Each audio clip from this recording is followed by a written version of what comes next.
Bismillahirrahmanirrahim. Assalamualaikum warahmatullahi wabarakatuh. Innal hamdalillah nahmaduhu wa nasta'inuhu wa nastaghfiruh wa na'udzu billahi min shururi anfusina wa sayyiati a'malina may yahdihillahu fala mudhillalah wa may yudlilhu fala hadiyalah.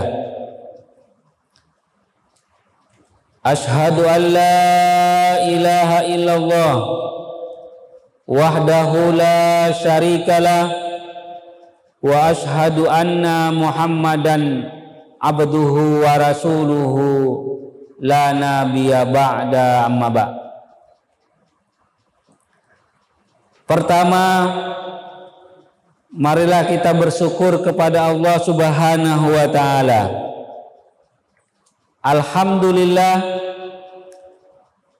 pada siang yang berbahagia ini kita masih diberikan nikmat kesehatan oleh Allah sehingga kita bisa melaksanakan kewajiban kita sebagai seorang yang beriman kepadanya.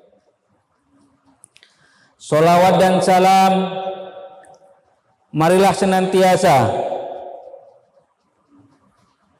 kita sampaikan kepada Rasulullah SAW. Allahumma sholli ala Muhammad wa ala Muhammad. Bapak Ibu hadirin hadirat yang berbahagia,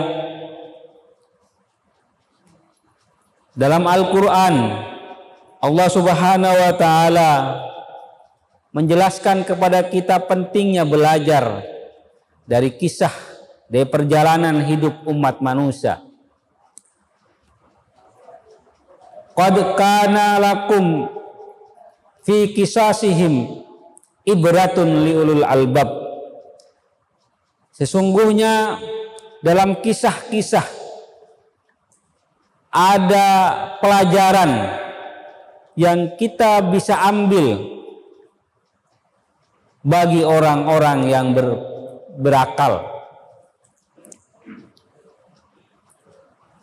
Pada kultum sebelumnya kami sudah menjelaskan dan menyampaikan tentang 4 tokoh yang dijamin oleh Rasulullah SAW untuk masuk surga. Yang pertama adalah Abu Bakar, yang kedua adalah Umar bin Khattab,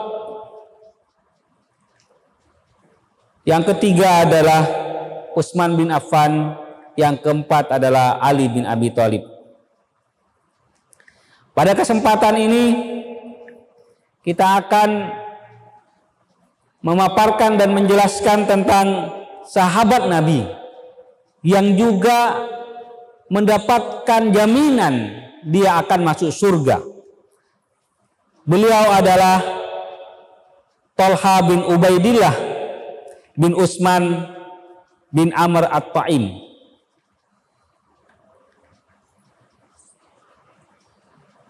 Kalau kita lihat silsilah keluarganya, beliau terlahir dalam keluarga yang memiliki kecukupan harta. Ibunya adalah pedagang yang sangat terkenal dan sukses pada saat itu. Maka jiwa ibunya itulah yang menurun kepada Thalha bin Ubaidillah. Dia masuk Islam pada awal-awal ketika Rasul berdakwah, atau dikenal as-sabiqunal awwalun, orang yang 10 masuk Islam, orang yang 10 pertama masuk Islam. Pada saat itu Thalha bin Ubaidillah melakukan perdagangan ke wilayah Syam Ketika sampai di Syam, dia melihat pendeta berlari-lari dan mendekatinya. Apakah ada orang yang berasal dari Mekah? Talha kemudian menjawab, saya. Maka kemudian pendeta ini bertanya kepada Talha bin Ubaidillah, apakah engkau mendengar berita bahwa seorang nabi telah lahir dan diangkat oleh Allah di Mekah? Namanya adalah Ahmad bin Abdullah. Mendengar itu, kemudian Talha bin Ubaidillah menjawab, ya, saya tahu orangnya dan saya dekat dengan dia. Maka kata pendeta ini, pulanglah engkau dan carilah dia. Kalau engkau termasuk orang yang pertama kali masuk Islam, maka kamu akan menjadi orang yang beruntung. Belum semuanya barang terjual, maka kemudian Talha bin Ubaidillah bergegas pulang ke Mekah. Yang pertama kali dia temui adalah Abu Bakar As-Siddiq. Dan dia bertanya kepada Abu Bakar, wahai Abu Bakar, sahabatku, betulkah Muhammad sudah diangkat menjadi rasul? Maka kemudian Abu Bakar menjawab, betul wahai sahabatku, dan saya adalah orang yang juga telah menyaksikan dan bersyahadat kepada Nabi Muhammad SAW. Maka Abu Bakar As-Siddiq membawa Talhah ke hadapan Rasulullah SAW dan Talhah pun mengucapkan 2 kalimat syahadat.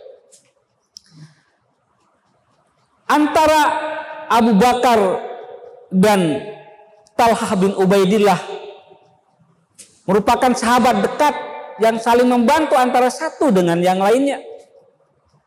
Maka keduanya dikasih gelar oleh Rasul sebagai Kiramain, 2 sahabat yang saling membantu. Dan ada istri dari Talha bin Ubaidillah ini merupakan anak dari Abu Bakar. Jadi kedekatan Talha bin Ubaidillah dengan Abu Bakar itu pertama kedekatan sahabat, yang kedua Abu Bakar merupakan mertua dari Talha bin Ubaidillah. Apa keistimewaan dari Talha bin Ubaidillah sehingga dia dijamin oleh Rasulullah SAW untuk masuk surga? Ada pernyataan Rasul yang dicatat oleh para sejarawan, yaitu man yuridu ayyaran nasa yamsuna ala ardi ba'dal maut unzuru ila Talhah.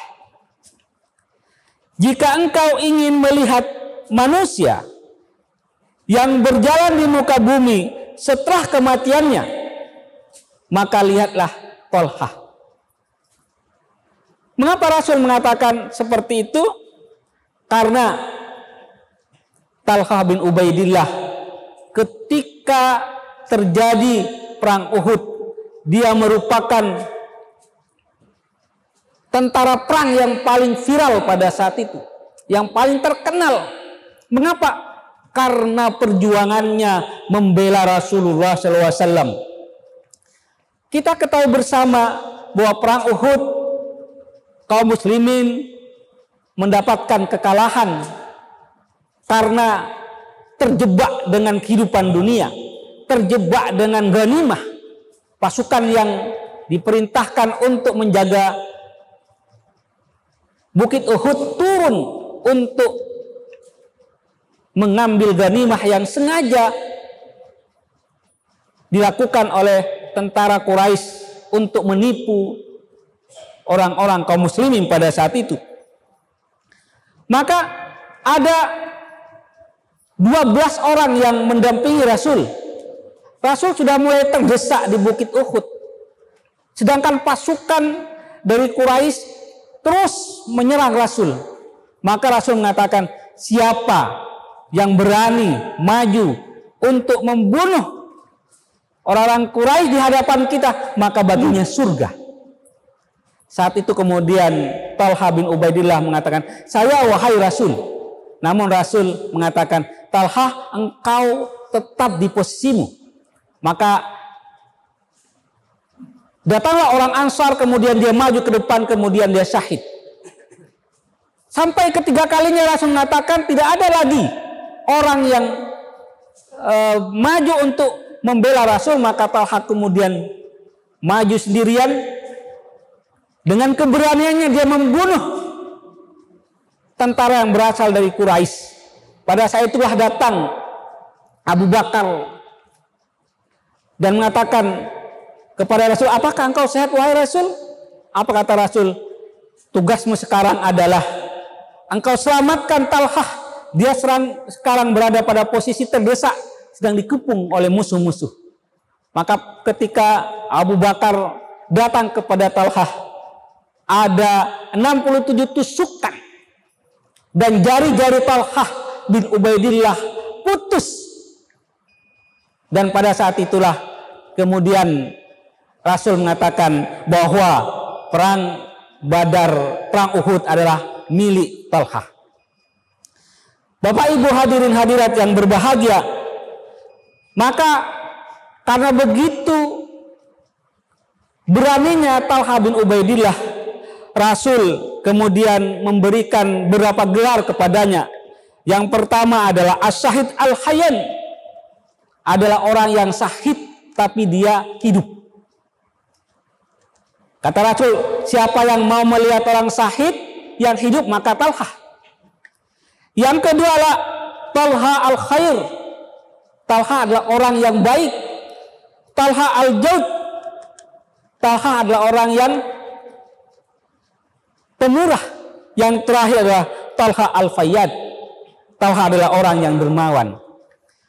Gelar Al-Khair, Al-Jaud, Al-Fayyad itu diperoleh ketika Talha bin Ubaidillah mendapatkan untung perdagangan sekitar 700.000 dirham. Kalau kita konversikan sekarang, 1 dirham itu 35.000. 700.000 dirham itu kalau kita uangkan sekarang sekitar 24,5 miliar.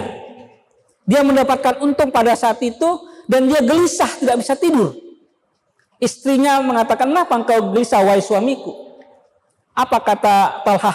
Saya mendapatkan untung sekitar 24,5 miliar. Saya gelisah. Maka kemudian istri mengatakan, wahai Talha, suamiku, masih banyak kaum muslimin yang membutuhkan bantuan kita. Maka besok bagusnya engkau infakkan seluruh harta laba untung kamu itu kepada umat Islam.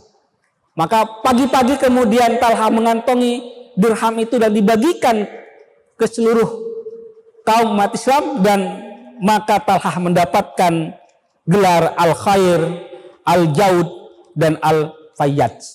Mudah-mudahan keberanian Talha bin Ubaidillah dapat kita teladani, dapat kita jadikan contoh, serta bagaimana pula kedermawanan Talha menjadi inspirasi bagi kita, sehingga Talha tidak pernah berpikir bahwa uang yang dia dapatkan sekitar 24, miliar itu disedekahkan, diinfakkan kepada orang fakir, miskin, dan orang-orang Islam yang membutuhkannya. Assalamualaikum warahmatullahi wabarakatuh.